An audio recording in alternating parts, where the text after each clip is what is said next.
Welcome back to another episode of the Marketing Quacks podcast. I'm your host, Ryan Dozer, and if you're new to the show, the mission here is to expose the quacks and gimmicks in the marketing industry while featuring some great marketers and entrepreneurs along the way. On this episode, I'm excited to welcome my guest, Collin Rutherford. Sorry if I butchered that name there. Now, Colin is an entrepreneur who owns Greenbox Storage and also Founder Brands. He's also an expert in personal branding and social media marketing. Colin, thank you so much for hopping on. Yeah, thanks, Ryan. Happy to be on. Yeah, so let's just do a quick intro on kind of who you are and what you're doing with all these businesses you're running. Yeah, so my name is Collin Rutherford, originally from Buffalo, New York, currently living in St. Petersburg, Florida. I earn my income remotely, so I can kind of live wherever I want. My girlfriend also has a remote job, so we kind of snowbird back and forth between Florida and Buffalo. Started my first business, Greenbox Storage, in college during my junior year. I noticed that there was a problem for summer storage. So basically, I launched a company that picks up, stores, and then drops off summer college student items over the summer. So I've been running that about 5 years now, and then recently launched another offer, a content agency for business owners who want to grow their personal brands on social media called Founder Brands. So 2 businesses got right now. Yeah, for sure. Let's talk about Greenbox Storage a little bit. I'm assuming that one's kind of your bread and butter, probably paying most of the bills, I would assume. Talk about what you've learned from this venture on a high level. Yeah, Greenbox Storage is my oldest and largest company, and I've learned so much from running Greenbox Storage. Just like everything from how to find your first customers to how to manage employees, how to recruit, how to implement systems, automation, how to scale, like everything about how to run a business, especially in a logistics business. Like Greenbox Storage it's very difficult, frankly. It's a tough business to be in and tough to scale, but that's made my growth as an entrepreneur faster. Yeah, there's a ton of headaches into growing a business, as you and I both know. Now let's move on to Founder Brands. This one intrigues me a little more as I relate more to this type of business you got going on. This is a newer business that you started to help entrepreneurs grow their personal brand. So what was the inspiration for this? Yeah, so back in June 2023, that's when I started my journey creating content online. So I focused mainly on X and a little bit on LinkedIn as well. So about 19 or 20 months later, I've just hit 10,000 followers on X. But let's rewind It's big time. little bit. Yeah, thank you. So it's March 2025 right now. So let's rewind a little bit back to about maybe August 2024. So basically, I've realized that I was spending so much time creating content, editing content, posting, scheduling, analyzing. It was just like, I need to focus more of my time on my business and less on all of the whole content side. So I actually hired someone named Stephanie to be my personal content manager. She was a part-time job for her at the time, and created this awesome system that saved me time, but helped me continue to grow on social media. And that ended up turning into a business because I told other people about it, and they're like, wow, I love that. Can you actually offer that as a business, as a service? And Founder Brands was born from there. Yeah, I love that. So what are some of the biggest mistakes that you see founders make when trying to build their personal brands online? The biggest issue I see is inconsistency. It's so important to be consistent, post every single day. You can't just post in a sprint for 1 month and then take 3 months off. You lose all the momentum. So that's the biggest mistake I would see, is the lack of consistency. Yeah, I agree with that. And vanity metrics also don't pay the bills, right? Everyone wants the retweets, the likes, they want to go viral. What would you say is a good first step to someone who wants to create content that actually moves the needle for what they're doing? Yeah. So basically, I totally agree on the vanity metric side of things. Like, if you really think about it, impressions, engagements, followers, those are all made up numbers. They're completely just made up. The only number that actually matters, in my opinion, is revenue. Like, that is the goal, in my opinion. One of the main goals of growing on social media is revenue, but also building relationships. That's kind of another goal as well. So back to your question, what's advice for someone first getting started? You just have to get your thoughts out there. Start understanding what you have expertise in and provide value in that area. And people will start to follow you and understand that you're an authority in that space. For sure. And it can be very tempting to do the clickbait or rage bait route, right? To kind of get that traction early on. I guess, how do you balance or how do you recommend that creators balance authenticity when trying to build their personal brand versus just going straight for the clickbait or rage bait that they know will probably do well? Right. I have an interesting stance on this. A lot of people are far one side, like never do any clickbait, shit posting, rage bait. I actually do a split between engagement content and value add content. So I like to do a 20, an 80-20 split, 80% value add content, 20% engagement. Because unfortunately, how the algorithms are working right now, the value add content isn't going to get that many views. So you can drive views to your value add content with engagement content, and you get more followers, you get more views, and just funnel people to the value add content. That's the strategy I use, and that's what I see working right now. I completely agree. You have to play the game a little bit, right? I'm on YouTube. You got to do the clickbait thumbnails with the pointing, and I get all that stuff, right?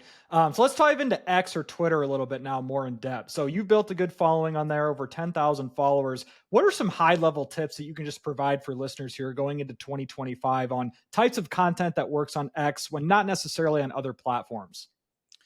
Yeah, so I actually made a guide called the Twitter Growth Guide, and maybe we can hyperlink that after Yeah, this. we It's will for completely sure. free. So there's tons of insight in there about how to grow. But I would say the most important part of getting started is engaging with other people. And it's time consuming, but it's absolutely necessary to grow. So I like to say post 3 times per day, engage or comment 30 times per day on other people's posts. So by doing that, you get views on your content, and you can also funnel people to your actual feed, what you're posting. So if you don't, you're basically posting into the abyss because maybe you have 300 followers, barely anyone's seeing your stuff. So commenting is super, super important for getting started. Are you manually commenting or is that someone that you outsource to as well? So I currently manually comment, and it's tough to block out that time. But what I like to do is get in engagement mode, I call it. So I block out my calendar 30 minutes every day, every weekday at least, and just get in engagement mode and comment, add value. Every post I see, basically just get in that mode. That makes it easier instead of just dragging it out over the whole day. That makes it tough. Yeah, I used to comment on the unusual whales accounts and like those really big ones where like some of them would go viral. I'd get like 100 followers. So I completely agree with what you're saying there. A Mhm. lot of people though, they struggle with the ideation element. Like it sounds all cool and they know they should post. They don't even know what to post about or how to start. I guess, how do you come up with content ideas for your niche that actually get engagement? Yeah, I have a bit of a two-part answer for this. Number one is anytime I'm like just doing anything business related, I'm at the gym, I'm outside walking, you always have ideas pop into your head about content or posts. Jot those down in the notes app on your phone and go back to them later, format them, schedule them. The other part of this answer I have is, and this is the system I created with Stephanie for my own content. I basically sit down with her on a monthly basis one time, and she asks me questions about what's going on in my business, what can I teach about, and she pulls the content out of me, and then we take that transcript basically and turn that into content for the entire month. So that takes the pressure off of me to think about and the ideate process for what to post on social media because she pulls that content out of me. It's a really good process. Yeah, I was going to get into AI a little later here, but I'm assuming she's using like a custom GPT or a Claude project and kind of training your details on the back end for that content. Is that kind of the process going on there? Yeah, she does a lot of that. We use ChatGPT to take the transcript and chop it up into short form content, but there's a big human aspect. You can't just expect ChatGPT to do it all for you. You have to have powerful hooks. You have to have a great cliffhanger at the end of line 10 for X posts. You have to provide value, and you just got to make sure the formatting's right. So AI definitely helps in that process, but it's definitely also needing a human as well. Oh, for sure. Are there any other AI tools that you're leveraging for this business or Greenbox Storage in addition to ChatGPT? Yeah, we can stay on Founder Brands for the AI side because we use it a lot more at Founder Brands. There's a new tool called Creator Buddy specifically for X. It's Alex Finn's tool. He's got a few 100,000 Hmm. followers on X. He built it himself. So Stephanie's a huge fan of the tool, and we basically use it to analyze our clients' content help it with ideation for future client content as well. It's a super valuable tool. Stephanie, frankly, could give you a better answer about the specifics about how we use it, but it's a super valuable tool for our I'll company. have to get her on in the future. I'm sure we could kind Yeah, of jam on some of the AI content stuff going on. definitely. But talk about too, I guess, how do you think AI is going to impact personal branding and content creation as we go forward in 2025? I'll be the first to admit I leverage an AI video clone and I fine tuned it so good with HeyGen and 11 Labs that some people have no idea that it's not even me. So I guess how do you still get the authenticity element in there with the AI just getting better and better? Talk about that a little bit. Yeah, that's super impressive, by the way. That's really cool. I got to look into that. Maybe we can connect on that offline. Yeah, for sure. But I think it'll separate. AI will basically commoditize social media content creation because anyone can post a viral thread. You just prompt ChatGPT to give you a viral thread about whatever. Like that's how you used to be able to go viral back in 2021, and people added like literally tens of thousands of followers with that strategy. You can't do that anymore. So what's going to separate is the people using AI a lot and the people using their personal experiences, their personal stories to really be relatable on social media and maybe leveraging AI a bit in that process, but not using it as the end all be all content creation piece. Yeah, and a lot of people are just kind of shotgunning Chat GPT without any personal touch or any like information behind the scenes, right? So it's just getting worse and worse. So I want to talk about some of the how you're turning potential leads into customers using X. What are some underrated tactics people can use, right? You mentioned your opt-in guide. Talk about that process a little bit. Yeah, so there's a few different things you can do. One thing is it's important to have like CTAs underneath the post in case it goes off, basically. So not every single post, you don't want to have like a call to action underneath. You also make sure never hyperlink anything in the original post. Your reach will get Yep. absolutely nuked. So that the CTAs underneath in a comment is important. Also, something we're seeing right now is we've been doing a lot of ads on X, which is extremely inexpensive because so many advertisers left the platform recently. Due to political and all that stuff. Due to Yeah. political, yeah, I don't know exactly. I'm not into politics, so I don't know exactly what's going on, but I know there are a lot of people left. Ads are very inexpensive right now. So we're, from my company, Founder Brands, is running ads for me, and we're also running ads for some of our clients. We're getting great results. The thing is, when you're creating organic content, you don't want to be asking too much. It's like you need to use like a 90 give 10 ask ratio, a 90-10 give to ask ratio, because no one wants to hear you sell them. So you give, and then maybe ask in the ads. It's a really powerful combination to turn leads into, or turn followers into leads. Yeah, it's all about providing value organically for sure. So why X? Let me ask you this. Why are you so bullish on X in 2025 and in the near future versus like LinkedIn or Instagram, right? Stuff like that. Yeah, good question. Frankly, I don't love making and editing and recording videos. I just don't, it doesn't give me energy. It doesn't fill me up. And my team is helping me do that. So like I have a TikTok, YouTube, Instagram So we got account. to get your clone going. Yeah, I got exactly. That's what we're going to talk after, Ryan. But so basically I love just typing something up and sending it off. You know what I mean? Like it's just more fulfilling to me. And like, if you have to find that, because if you're getting exhausted creating content, like it's not sustainable, you're going to fail long term. So I like X. I think it's a great platform. By the way, the business owners and the people that are on X are amazing. And I don't really see that on the other platforms, even LinkedIn. Like I think a LinkedIn's an employee-based platform. There's tons of employees there.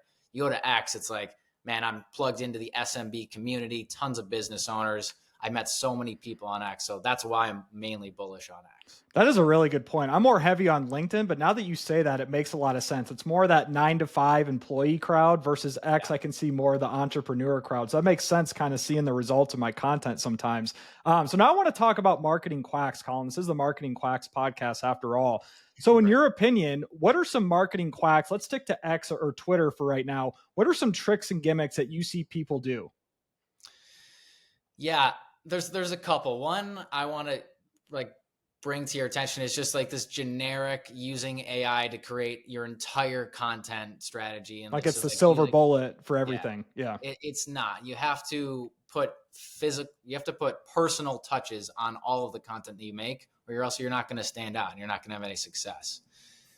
The second one I want to talk about is engagement groups, engagement pods. So some people have had success with these in the past. Basically, what it is getting a big group of people to like comment and like and bookmark your post all at the same time and like engagement farm your content. That can work short term, but long term, it's detrimental because if you ever lose that, like your content immediately nosedives. So it's like you basically have to do that forever. It's expensive. So that's basically a quack. I would say I would not get mixed up in that if you can prevent it. There are so many quacks, not just on X, but on YouTube, on LinkedIn. It goes on and on and on. But Colin, this has been fun, man. Any final notes that you have just on LinkedIn or Twitter or just content creation? Just any final notes you can leave listeners? Yeah. In my opinion, there are two main benefits of growing a personal brand on social media. Number one is networking, and that kind of manifests itself through being able to hire employees, being able to raise money, and also just getting to know other business owners or like-minded people like you. So that's number one. Number two is the distribution that comes with having tens of thousands of followers on social media. It's so easy to spin up a business or to drive leads to your business. And it's just a super powerful thing to have that distribution. So if you're thinking about diving in and creating a personal brand, I guarantee if you commit in the long term, it is worth it. It's been about almost 2 years for me since I started on X, and I launched Founder Brands in October of last year. We've grown rapidly because of that network and distribution that I have. I promise it's worth it. Yeah, so if you're in the SMB community or an entrepreneur, maybe look in heavier to X than LinkedIn or Meta or any of those other platforms. I completely agree. So where can people find you online to learn more about what you're doing? Yeah, as we've been talking about, X is my preferred platform. It's Colin_RUTH89. Maybe we can hyperlink that somewhere. For sure. Founderbrands.io is our content agency website. Again, we help with content creation. We help with a newsletter service as well, and then also ads. So basically, we help create authority figures on social media. If you're an authority and like a CEO, an accountant, or any space like that, we specialize in helping you become the authority in that space online. And yeah, maybe I can drop my link tree in the bottom too. I'm on every platform, working on growing everywhere because it's so valuable. For sure. I'll leave all those links, give you a little SEO backlink juice from all the podcast platforms too. So Colin, thank you so much for hopping on this episode of the Marketing Quacks podcast. And thank you to everyone for listening. Be sure to tune in again next time. Thanks, Ryan. Appreciate it.